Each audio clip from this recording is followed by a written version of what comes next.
Why were colonial powers so brutal during decolonization?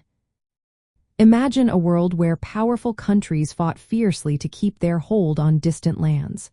That's what happened during the process of decolonization.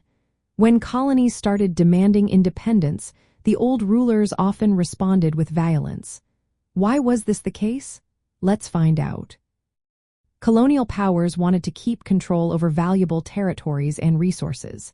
These lands often had rich natural resources like minerals, oil, or fertile land.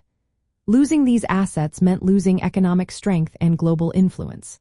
So, they used harsh tactics to stop independence movements from gaining ground. The colonial system was built on coercion and exploitation. Rulers believed they were superior and used racial hierarchies to justify their actions. They thought controlling the colonies was their right and saw resistance as a threat to their dominance. This belief made violence seem acceptable to many colonial authorities. When independence movements grew stronger, colonial governments often responded with force. They used military power, imprisonment, and even torture to crush protests. For example, in Algeria, France used brutal torture and violent counterinsurgency tactics against the National Liberation Front. In India, even peaceful protests faced harsh crackdowns and violence before independence was finally achieved. Fear played a big role too. Colonial powers worried that losing control would weaken their global standing. They believed that if colonies gained independence, their influence and economic interests would suffer. This fear led to extreme measures to maintain order and suppress rebellion.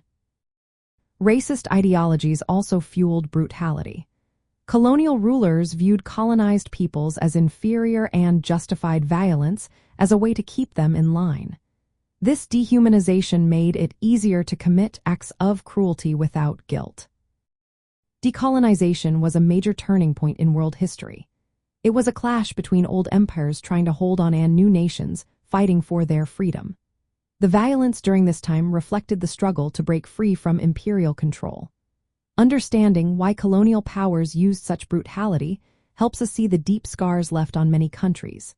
These acts of violence have shaped their political and social paths long after independence was declared.